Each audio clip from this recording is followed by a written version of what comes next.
No. No, no, no, no, no.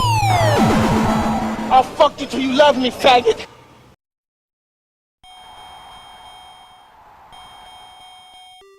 How we doing today, people? LK here, and I'm back with another playthrough with live commentary. Today's random game is Mike Tyson's Punch-Out, which is undeniably one of the biggest classics out of the 1980s. This is back in the old school days when Mike Tyson was in his prime. He was the undisputed heavyweight champion of the world, the youngest to do so at the time. Not sure if that record has been broken today or not, but back then it was pretty impressive seeing how, you know, the competition in the division was pretty fierce at the time. I mean, compared to these days, it's beyond a joke how tough things were back then. But anyhow, they made a port of the Punch-Out arcade game that they had and decided to market it with Mike Tyson by sticking him in the game.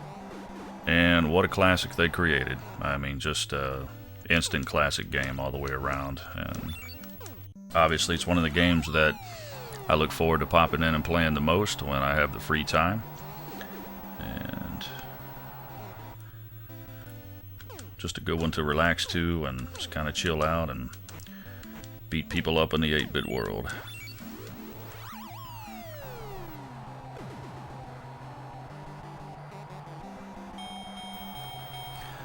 And I'm not really the type of guy, I've seen, you know, some of these speed runs where people, I mean, they have everything down completely to the last punch to where they can get guys out of here in mere seconds. You know, I can do that with a lot of these guys, but some of the bigger fights, people just have them figured out. I mean, to the point where it's almost laughable how quickly they can get them out of there. And that's awesome that they can do that.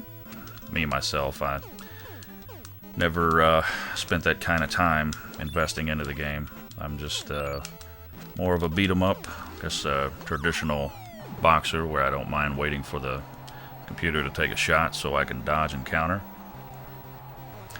Although I will, you know, kind of go after it once in a while, like right here. Certain guys I know how to get out of here pretty quickly, but again, I've never claimed to be the absolute know-it-all master on how to dispatch these guys, like in record time. But we didn't do too bad with him. And once again we have Mario implanted in a Nintendo game. Don't know too many games that he wasn't a part of back in Nintendo's beginning days in the 8-bit world. And Piston Honda is a guy you may remember was kind of the product of a little changeover. In the arcade game you had Piston Hurricane, who was not a Japanese fighter, and not sure why they decided not to include him in the home version, but Piston Honda's who we got, and that's the guy we're going to beat up, so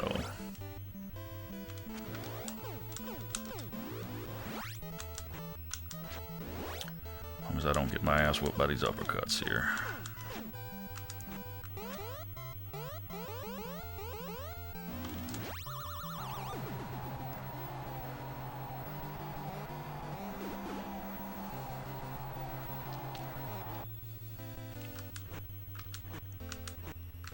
There we go. Waiting on that guard to drop so I can just unload.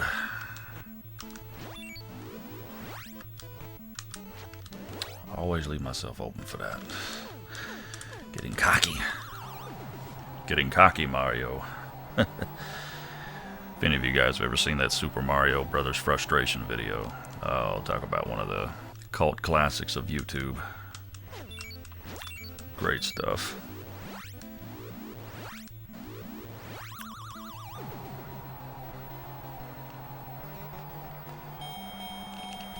And it's over because Mario says it's over.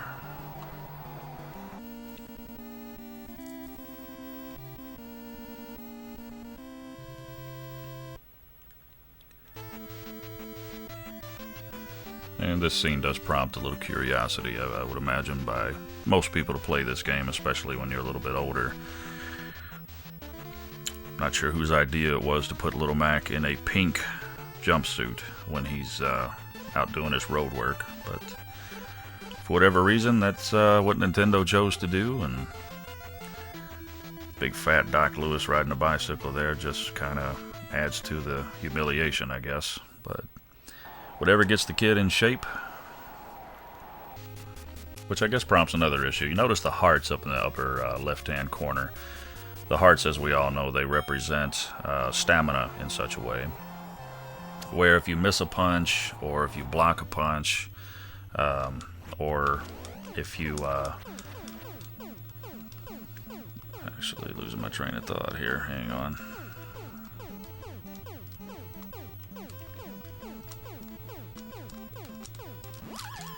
If you miss a punch, block a punch, or if you punch the opponent's gloves, your hearts will drain down, and that represents Little Mac's stamina going down. Not really sure why, and I've never really guess bothered to look it up or had it explained to me. But that number varies quite a bit from fight to fight. Sometimes, like in this fight, you'll have 10 hearts, and in others you'll have like 70. I don't know if that's a representation that Mac is being pretty inconsistent with his training, or what's going on there. If the guy's having some weight fluctuation or not eating the right things. He's not doing nearly as bad as this guy. But see, here we have 9. It's almost like he went right from the last fight to this one, which, you know, I guess we kind of did. But King Hippo's one of those guys that I remember way back in the day as a kid. It took me forever to figure out how to beat him. It's one of those deals where once you figure it out, you never really forget.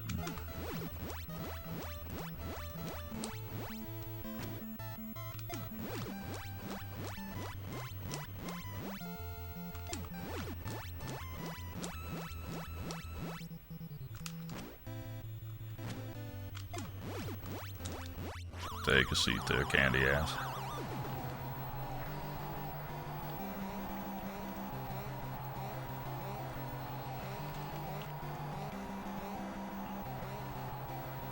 Well, it wasn't too bad.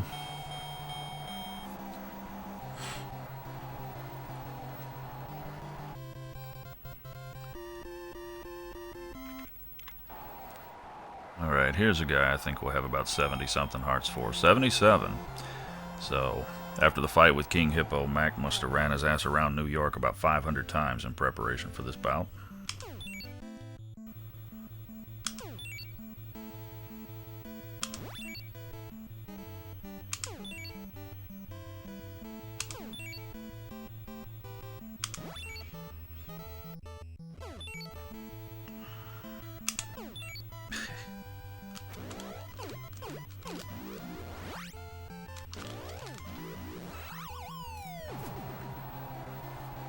And one thing I'm sure most people know, this game has a lot of what they call palette doubles. You'll notice Great Tiger there is eerily reminiscent of a guy we fought earlier in the game, Kaiser. Back in the 8-bit world, they had very limited amounts of space to deal with. Well, and the technology itself was limited back then as well, so they had to recycle a lot of the fighters' bodies and kind of make changes to them as far as the color and other things that you see. Mr. Tiger here sporting the nice glowing turban, whereas Kaiser just kind of had Tourette's. Not sure what that was all about, but whatever, it works.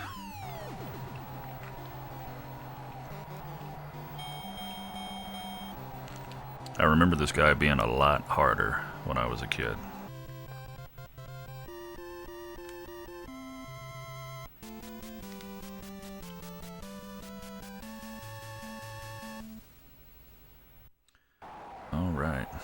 Mr. Istanbul. What a kisser this fool has. Gotta have one of the most weird, psychotic looks on his face that I've seen in a character in any game ever before.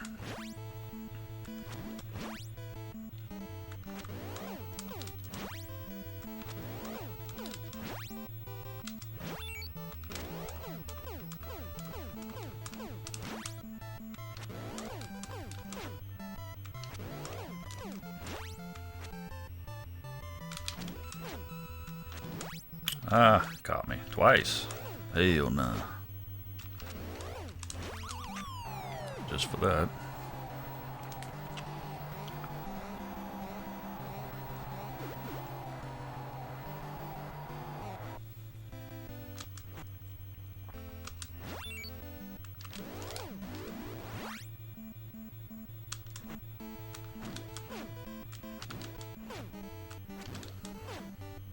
I'll just go up for the bull charge.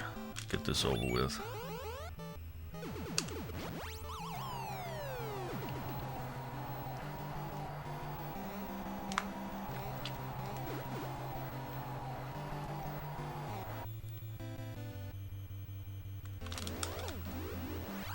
Ah, getting smart on me.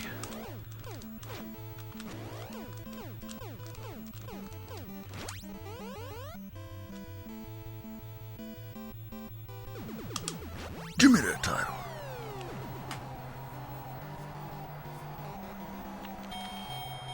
All right. Now you're getting somewhere, little man. That's another thing, too. Only in a video game we exist in a world where a midget can knock out somebody who appears to be about 10 feet tall and like 350 pounds. And if there's one thing worse about running around New York wearing a pink jumpsuit, it's running around New York in a pink jumpsuit at night. What a suicidal thing to do there. But Doc Lewis undoubtedly has his candy bar at his disposal if Max should need it. Those of you that are familiar with the Wii version of Punch-Out know exactly what I'm talking about. And if you haven't played that version, I highly suggest you do so, at least the first couple of fights, just to see how cool it is, and you know how they took a classic and was able to upgrade it and do it in only the manner that you would expect from Nintendo. However, after the first few fights, I don't really recommend playing it much more beyond that. It is one of the most frustrating games I've ever played in my entire life.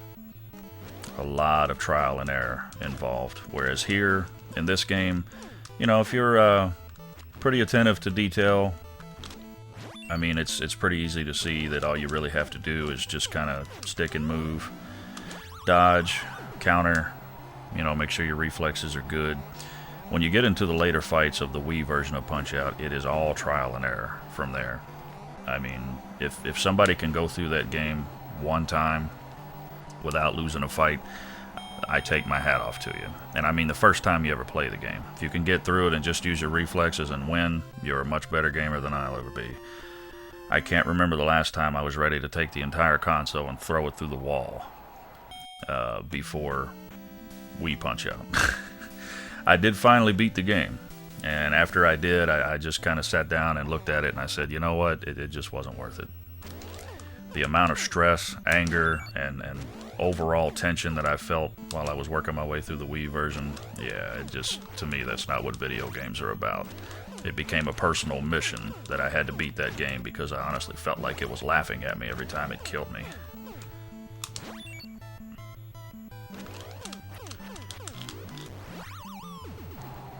This game, not so much. This game has the right mix of challenge, fun. It's a good balance to test your skills. Doesn't require you to, you know, lock everybody out of your life long enough to sit down and learn, you know, the patterns of all the fighters and all the trial and error that you have to go through in order to be successful in that game. Of course, that's just my opinion. That's how I feel about it after my experience with it.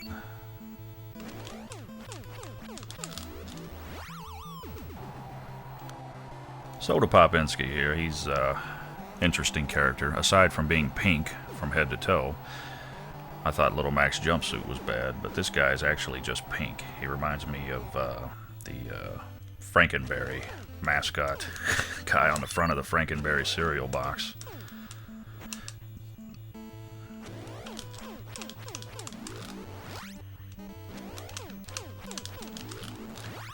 And I think it was the original Japanese version.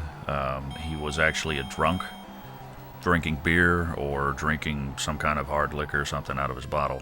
Definitely wasn't soda pop.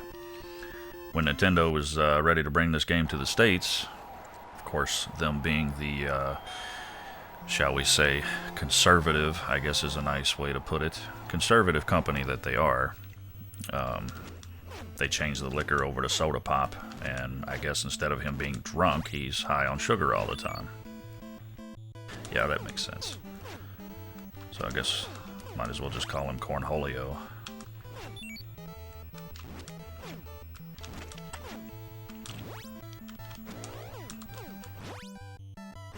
If there's one mistake I make in this game, it's not relying on my reflexes. It's relying on anticipation more than anything else. And that's a big mistake playing this game. Because you get to the point, you get in such a rhythm when you're ducking and dodging the punches here that you come to expect them before they actually happen. So in your anticipation, you will actually go to dodge a shot way before the AI actually throws it. In which case you normally leave yourself open to get caught by the time you return to that stationary position you're normally in when you're standing in front of them.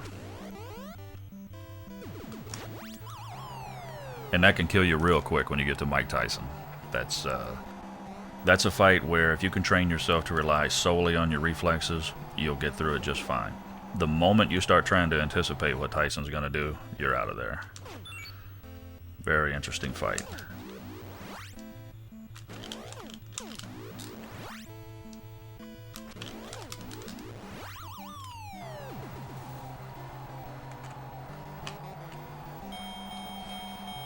Alright, now we're getting somewhere.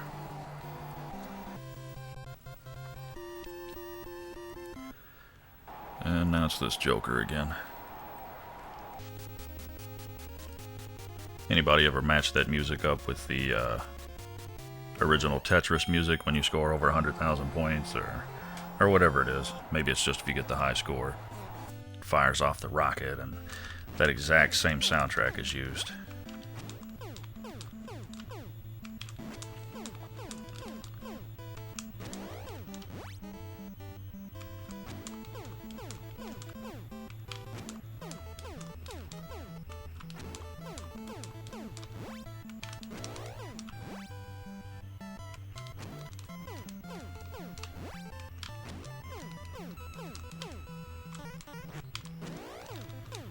And this is a very different Don Flamenco than the first time around. That left, right, left, right, left, right trick where you can just punch him indefinitely until he falls down doesn't really work here. But you can get those hyper fists going, if you get what I'm saying, where you're punching him just extremely fast, like right there. You can do that to him a lot. And he doesn't always swing at you when you punch his gloves like the first time around. So it's definitely a bout of stamina. It can take you the distance if you're not careful, but just be quick in your reflexes and usually take this guy out in the first round, although that might be asking a little too much this time. I only got 30 seconds. Give it a shot, though.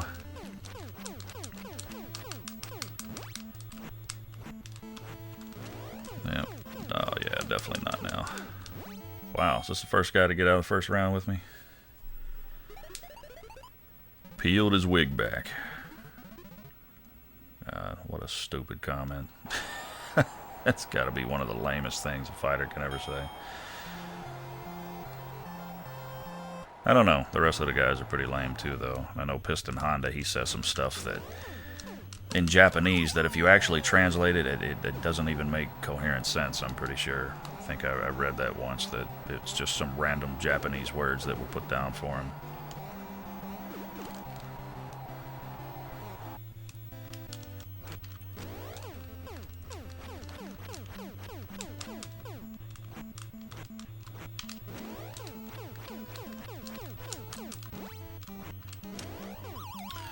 And to answer a question that I have often been asked, I don't know how prevalent this is out in, the actual internet world or amongst other gamers, but notice how fast I'm dodging shots. Not necessarily how fast I'm dodging, but how fast I'm actually returning back to that home position where I'm able to punch. That was something that I noticed somebody doing years ago, and I asked him, I'm like, man, how are you doing that? How do you get back so fast? And the guy, I guess, I was asking just didn't want to reveal it to me. He said, oh, I don't know, I'll just do it. The answer is simple. Once you dodge the punch, you press up on the D-pad immediately, and you'll return to that home position and get ready to punch, and usually that will trigger your hyper punches there, where you're punching extremely fast, I guess, where you're flurrying like Sugar Ray Leonard. That actually pays dividends in this game, especially when you fight guys like this, who only give you a split second to react before they hit you with their jabs. This is Bald Bull's pallet double. And again, see there, I anticipated. Instead of waiting to actually see the shuffle of his gloves, I moved because I figured he was going to punch, and I got myself caught. I did it again there, but it actually worked for me that time. But it's not a good habit to get into, and it's something that I'd normally try to avoid, but sometimes it just, you get caught up in it, I guess. But I found it's much easier after he stops throwing the jabs to actually throw a punch at him. And I'm losing focus here. But if you throw a punch at him, he will dodge and then counter with one of his hooks, and then you can set him up and hit him. It's much easier to do it that way because you can throw the punch until he starts blocking it. As soon as you notice he's blocking, he's getting ready to throw those super uppercuts, which my dumbass actually got hit with.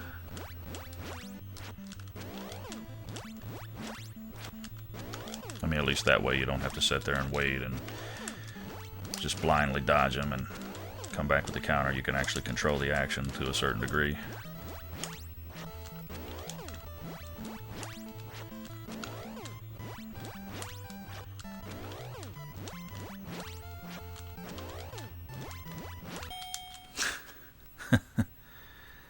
Well, that's one thing about Punch-Out. Well, these guys have some goofy expressions when they get hit.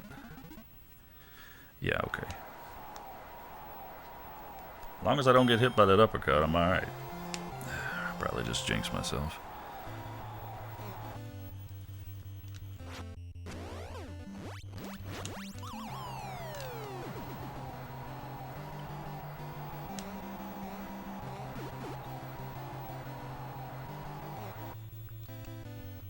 Alright, here comes the uppercut.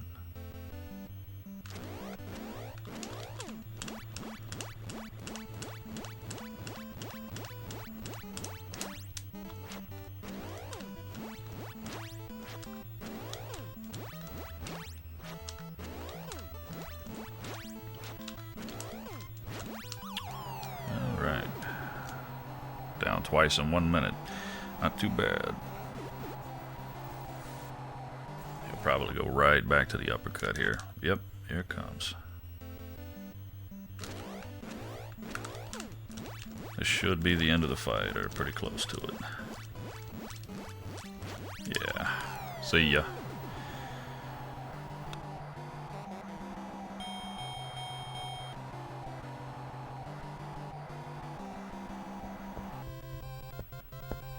I think that's one of the things about this game that actually disappointed me as Little Mac. You could never get him to talk trash back to him after you knock him out. But maybe I'm just too much of a vindictive person. That's probably it. Super Macho Man. Here comes one of the weirdest things I've seen in a video game out of that era. A guy shaking his titties. And I don't mean just flexing his muscles. Those are jiggly titties. And for that to be something that they let pass, I mean, they couldn't let a guy drink beer in the North American port of this game, but it's okay to let a guy shake his titties like a woman. Yeah, I just don't get that. But whatever. It's funny. Can't say I was ever offended by it. It always just made me laugh.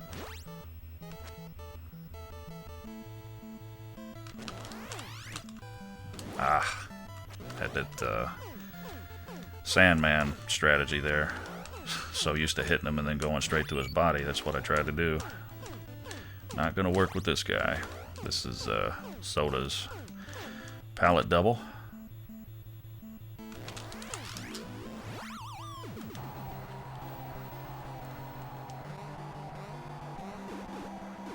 Gotta be careful with these super punches after he gets up.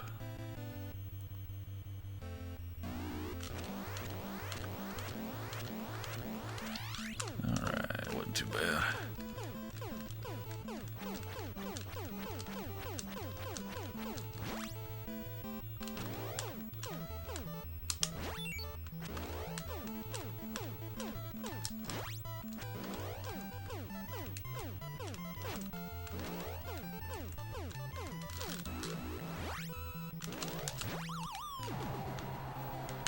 Might get lucky and steal one here in the first round. Maybe.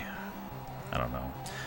That once or twice I got hit, that probably cost me here. We'll probably go into the second round, but that's all good.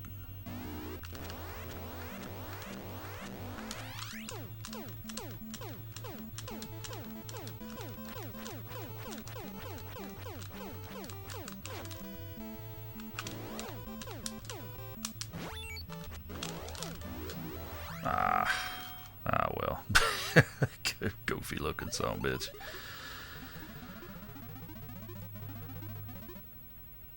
And see, there's something else. As conservative as Nintendo was back in the day, now they're letting smoking references stay in there. Especially with the old Metal Gear game, with cigarettes actually being in the game. And I think you actually had to use them for a purpose toward the end.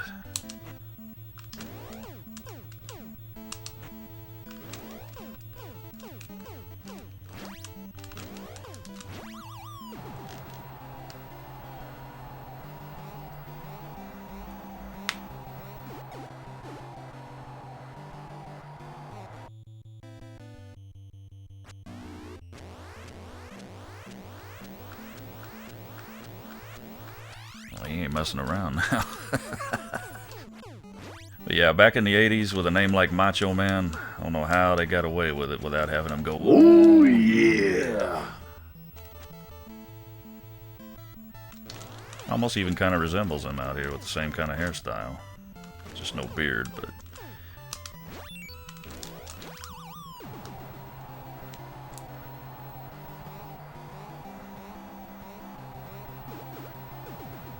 They always tease you like they're going to stay down.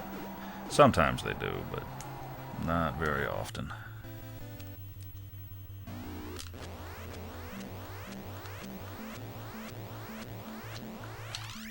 That's why you're getting your ass whooped, making yourself dizzy.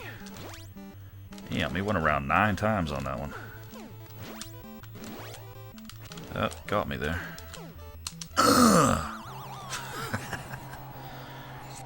Love that goofy look on his face when you catch him in the bread basket. The bread basket, as Gorilla Monsoon would say. He fell and hit his head right on that external occipital protuberance.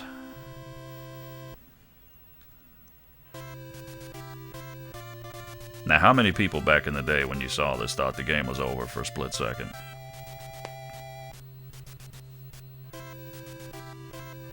Talk about things that get lost in translation. Well, this is a literal example.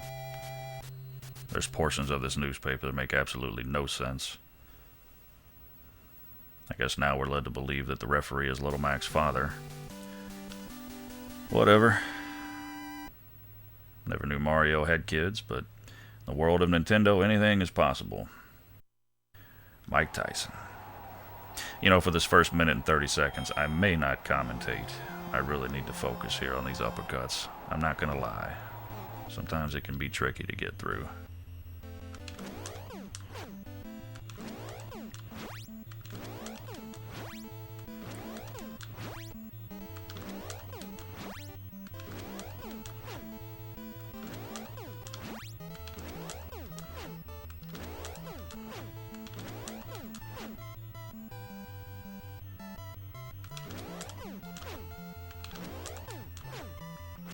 Damn it, I knew I was gonna do that. There's that anticipation thing I was talking about.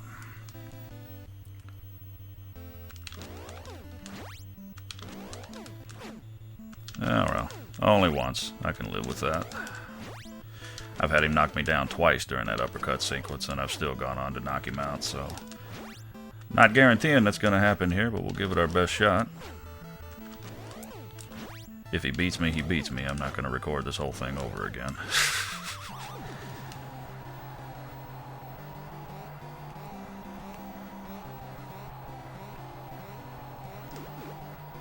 I can never remember the point total that you need to actually win a decision against him. It's somewhere around 5,000. Once you get around in that neighborhood, you're pretty safe. I know the actual number is around there somewhere. Might even be 4,900. I can't remember.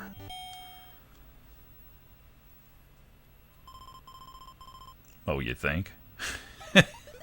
Oh, right, eyes shut. He's hurt me. Cut me, dog. Cut me. Now, just to point out one thing, I mean, this game was made back when Mike Tyson was in his prime, and the mere thought of him even being stunned in a fight was just unthinkable back then. I just put you on your ass, and you're calling me a joke. Yeah, I disagree. But he might make a chump out of me yet. It's been a while since I've played this, so who knows.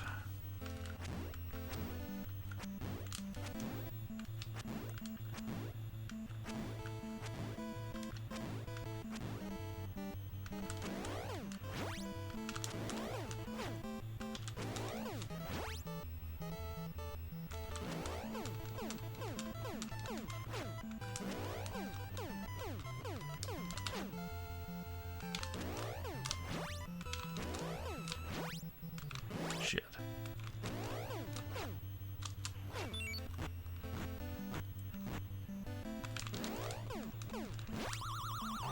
All right.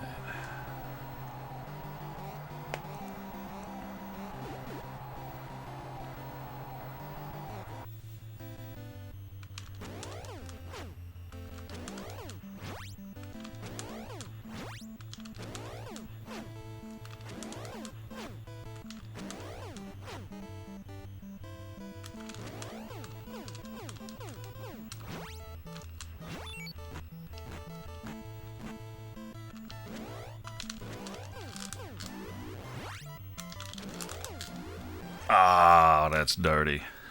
Well, I was about to serve some up for you. Ain't looking too good over there, Mac. It's like his eyeball's hanging out of his left eye. Alright, Doc, let's start the jack-off sequence. The first time I've used it in this entire run. Let's see how much power it actually restores. Ain't that about a bitch. Yep, whatever. Let's do this. Oh, shit.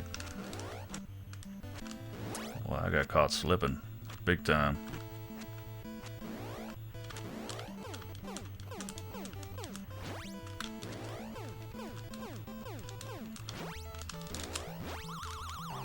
Oh, I've only been down once so far. Should be able to take another good lick. If it knocks me down, we should be able to get back up.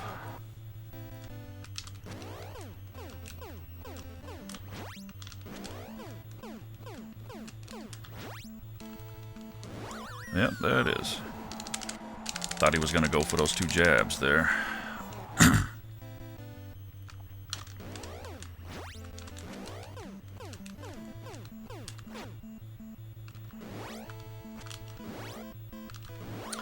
Yeah, I just don't know what happens sometimes.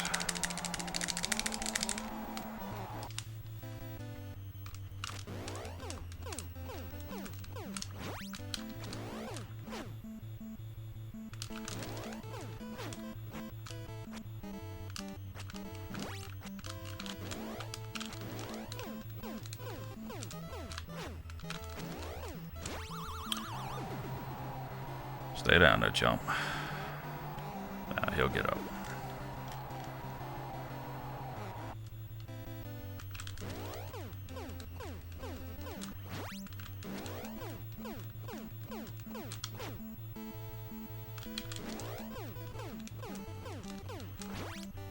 Haha, boy, you were almost out of there.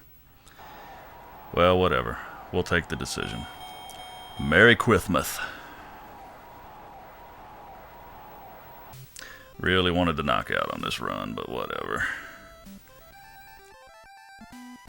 Actually, sometimes I think getting the decision's more challenging because you gotta stay in the ring with them for 3 full minutes, but it's all good, it all counts.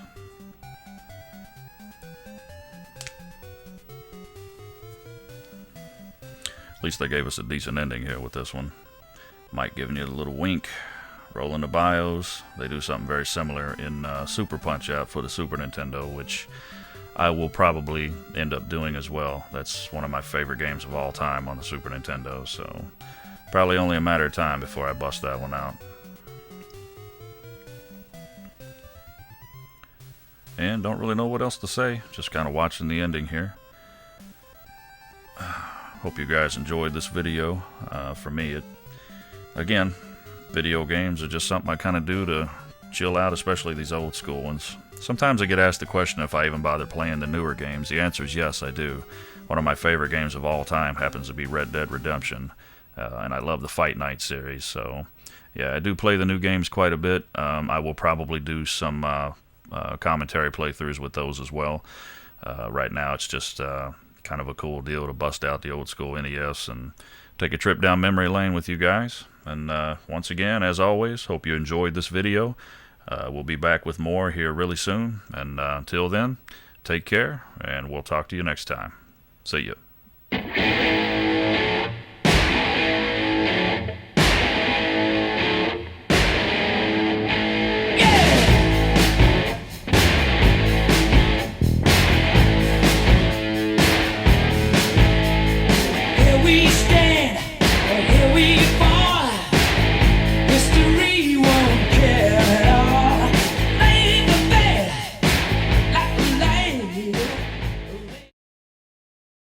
Alright, so being completely honest with you guys, the video that you just watched was actually recorded like 2 years ago. I had a certain itinerary back then that I was going to follow. There were a few vids that were going to see release in certain sequence. As usual, things ended up changing, and when they did, I had a couple vids that just kind of sat dormant in a random folder on a particular hard drive for a little while, basically until I could run up on a spot where I could use them, hence the Punch-Out video finally seeing light of day. Why am I bringing this up now? Well, interestingly enough, I've since recorded a new video of me fighting Mike Tyson wearing this. This is a cardinal head mask. Actually, he's kind of become the stuff of legend amongst a particular fan base here in the city of Louisville. Those of you that are sports fans have probably seen these pop up on television from time to time. People out in the audience wearing them. Taking a look at him straight on, there's eye holes on either side of the beak here. But the trick is, if you want to wear this and be able to see straight out in front of you without a severe case of double vision, you pretty much have to tilt this way and then stare out the one eye hole. Imagine fighting Mike Tyson from Punch-Out wearing this with those kinds of limitations. I originally did it basically just as a gag. I thought it was going to be a complete disaster. The results actually astounded me. So I ended up using it as an Easter egg on a project that I did probably about a year ago. And it seems like a perfect time to go ahead and share it with you guys now. So hope you enjoy. Thanks for watching.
could not have gone better.